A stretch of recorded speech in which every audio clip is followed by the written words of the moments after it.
لاہور میں وزیر اعلیٰ پنجاب محمد شہباز شریف کی زیر صدارت اعلیٰ سطح کا اجلاس ہوا۔ اجلاس میں ہیلتھ پروجیکٹس پر عمل درآمد اور صحت عامہ کی سہولتوں کی بہتری کے اقدامات کا تفصیلی جائزہ لیا گیا۔ اجلاس میں ڈسٹرکٹ ہیلتھ اتھارٹیز اور ڈرگ کورٹس کے حوالے سے متعدد امور اور اقدامات کی منظوری دی گئی۔ ترجمان وزیر اعلیٰ ہاؤس کے مطابق وزیر اعلیٰ پنجاب محمد شہباز شریف نے کہا، ہیلتھ سیکٹر میں اصلاحات کا مقصد عوام کو معیاری، بہترین اور جدید طبی سہولتوں کی فراہمی ہے۔ عام آدمی کو صحت عامہ کی سہولتوں کی فراہمی پر اربوں روپے کے وسائل صرف کیے جا رہے ہیں۔ شعبہ صحت کی ترقی کے لیے فراہم کردہ وسائل کے ثمرات ہر صورت عوام کو ملنے چاہیے۔ محمد شہباز شریف نے کہا کہ ہسپتالوں میں دکھی انسانیت کے زخموں پر مرہم رکھنے کے لیے محنت اور جذبے سے کام کرنا ہوگا۔ ہیلتھ کیئر سسٹم کے روایتی نظام کو بدلنے کے لیے جدید اصلاحات لائی گئی ہیں۔ بہترین علاج معالجہ عام آدمی کا حق ہے اور یہ حق اسے ملنے تک چین سے نہیں بیٹھوں گا۔ وزیر اعلیٰ پنجاب نے کہا کہ صحت کے شعبے میں جاری اصلاحاتی پروگرام دورس نتائج کا حامل ہے۔ ہیپاٹائٹس کنٹرول پروگرام پر مؤثر انداز سے عمل درآمد کیا جا رہا ہے۔ ملک کی تاریخ میں پہلی بار ہیپاٹائٹس کے مریضوں کو ادویات ان کے گھروں کی دہلیز پر مہیا کی جا رہی ہیں۔ ہر تحصیل ہیڈ کوارٹر ہسپتال میں ہیپاٹائٹس کے علاج کی جدید سہولتیں فراہم کریں گے۔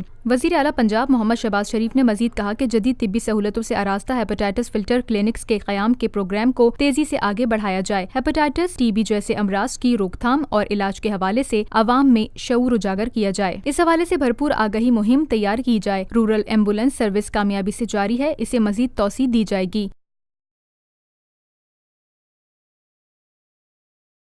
Lotus Lake Towers, a groundbreaking endeavor by Lotus Properties.